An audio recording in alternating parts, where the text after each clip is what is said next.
राधे राधे राधे महाराज जी। महाराज जी, मैं निष्काम होकर अपने कर्म करना चाहता हूँ, बहुत कोशिश भी करता हूँ कि फल की आशा ना करूं। जब तक देह है, देह भाव है, तब तक निष्काम होना केवल बातों की बात नहीं है, निष्काम नहीं हो सकते। जब तक देह भाव है, जब तक ये समर्पित नहीं होगा भगवान में, तो ये कामना का पुंज है, कामना होती रहेगी। कभी रोग आएगा, कभी शोक आएगा, कभी सुख आएगा, कभी दुख आएगा, हमारे अंदर कामना होती रहेगी। उस कामना को रोकना है तो निरंतर भजन और भगवान में समर्पण, तन मन प्राण समर्पित कर दिए। जैसे ये मकान अगर हम किसी के नाम कर दें तो हम आज से निश्चिंत हो जाएंगे ना, भैया वो तो हमने या दान में दे दे या बेच दे, तो हम आज से निश्चिंत हो जाएंगे। जब तक ये हमारा है तब तक इसकी देख रेख, बिजली का बिल, सब कुछ हमको देना पड़ेगा। ऐसे ही जब तक शरीर में मैं भाव है तो कामनाएं बनी ही रहेंगी, कामनाएं नष्ट नहीं हो सकती। जब शरीर को हम भगवान को समर्पित कर दें या ज्ञान के द्वारा इसका संबंध त्याग दें तो निष्काम हो सकता है, नहीं तो इसमें कामनाएं बनी ही रहती हैं। शरीर को लेकर कोई निष्काम नहीं हो सकता और स्वरूप को लेकर कोई सकामी नहीं हो सकता। अब स्वरूप का ज्ञान है नहीं और शरीर में भाव है तो समर्पण की तरफ चलो। हर कर्म भगवान को समर्पित करो, नाम जप करो और कोई भी पाप कर्म ना होने वाले, जितने पाप कर्म तो कोई होने वाला नहीं शरीर से, ऐसा निश्चय करो। आज से हमसे कोई पाप कर्म होने वाला नहीं। आगे चल के देखना निष्कामता आने लगेगी। पाप कर्म बिल्कुल नहीं होना चाहिए। पाप कर्म वही जो जानते हो सब पाप कर्म। ऐसा नहीं कोई कह सकता कि मैं पाप कर्म नहीं जानता, क्योंकि जो ही आप पाप कर्म करने चलोगे तो अंदर से आएगा गलत है, ना करो। वो परमात्मा सबको संबोधन करता है। अगर वो बात मान लो और पाप कर्म का त्याग कर दो और हर कर्म भगवान को समर्पित करो और नाम जप करो तो अभी निष्कामता आगे आने लगेगी। आप देखोगे आपकी इच्छाएं शांत होने लगेंगी। जब कोई इच्छा नहीं रह जाती तभी तो निष्कामता होती है। जब तक इच्छाएं हैं तो वही तो कामना है। ना इच्छा हृदय में स्फुरित हो तो अभी ब्रह्मानंद का स्रोत फूट पड़े अंदर से।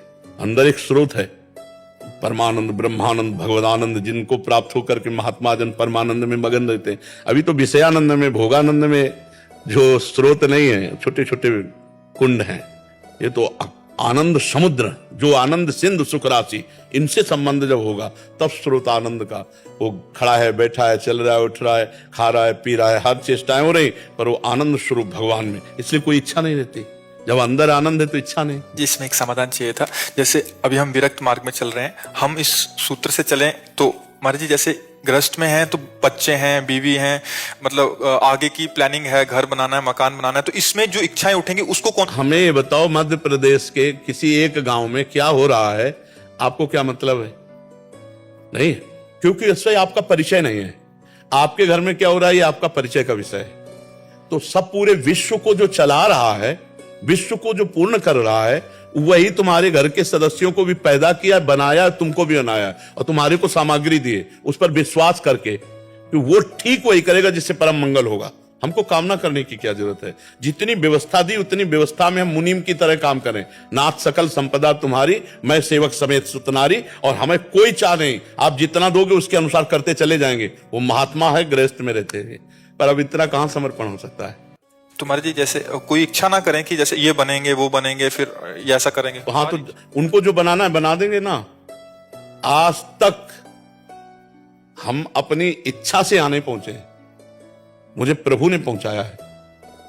मुझे प्रभु ने अपनी इच्छा से कोई, हमें प्रभु ने पहुंचाया है।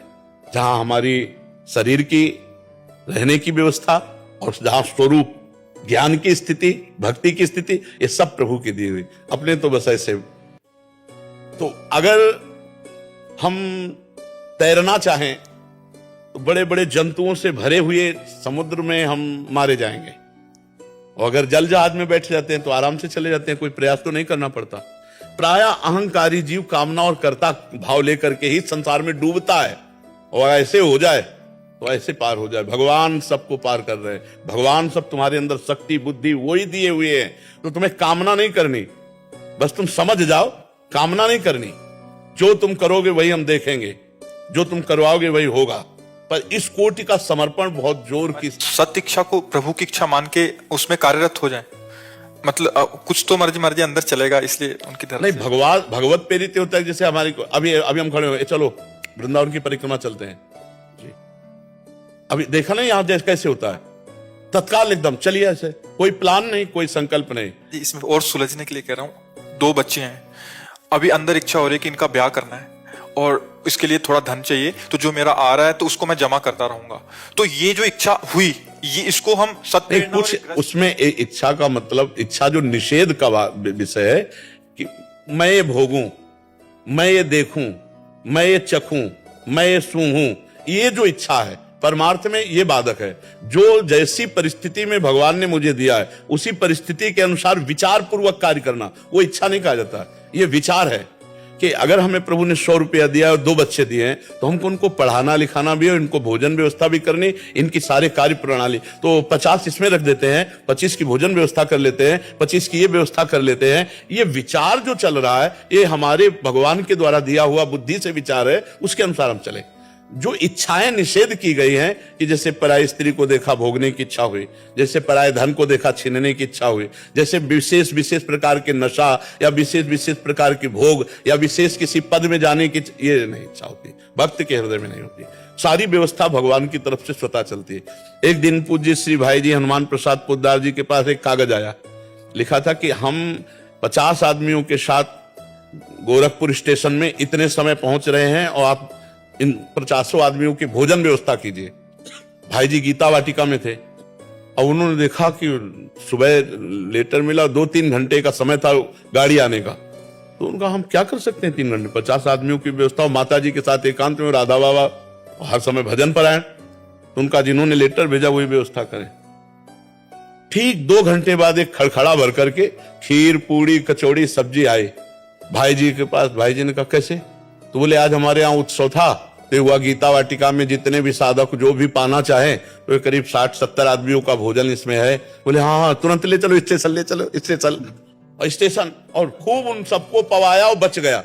ये किसकी व्यवस्था थी? भाई जी को भरोसा था जिसने लेटर दिया है वही भोजन व्यवस्था भी करेगा। नरसिंह मेहता जी के पास भात भरने के लिए उनके बेटी के, तो बोले जिसने ये सब लिखा है वही व्यवस्था करेगा। द्वारिकाधीश ने जो चीज लिखी थी उससे 10 गुना चीजें भात में थी। हमारा विश्वास होना चाहिए, हमारा विश्वास होना चाहिए। देखो हम आपको पक्की बात कहते हैं, अगर आपका विश्वास है कि ये परिवार भगवान का है, भगवान ने दिया है, तो समय पर ऐसे खेल होंगे कि आपको लगेगा प्रभु ये तो सिर्फ आप कर रहे हो, सिर्फ आप कर रहे हो, मैं कहीं नहीं हूं, ये सिर्फ आप कर रहे हो। पक्की बात कह रहा हूं। इसलिए जब तक हमें भगवान पर समर्पण नहीं है तब तक हम अच्छी इच्छाएं करें, बुरी इच्छाओं का त्याग करें, और जब समर्पण हो जाएगा तो अच्छी इच्छाएं भी समर्पित हो जाएगी। फिर विचार आएगा।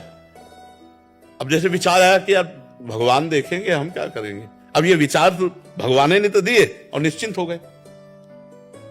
मतलब अगर यही चीज शाम के खड़खड़ाता तो बात बिगड़ जाती, लेकिन 2 घंटे में आया, 2 घंटे में सब ताजी चीजें कि पहले गीता वाटिका ले जाओ, भाई जी पहले पाए गए सब। महाराज जी वृंदावन वास की इच्छा रखनी चाहिए। वृंदावन वास की, हाँ भगवत प्राप्ति, वृंदावन वास, नाम जप, ये तो इच्छा परम मंगलमय, इसे इच्छा नहीं कहते, निष्काम ही है। हाँ ये निष्काम। अच्छा कहेंगे महाराज जी प्रयत्न करना पड़ता है, श्री जी कृपा कर। वैसे वृंदावन वास प्रयत्न से नहीं होता, श्री जी की कृपा से होता है। जिनको वृंदा विपिन है कृपा तिनय की होए, वृंदावन में तवै तो रहन पाई है, सो ये कृपा से ही होता है।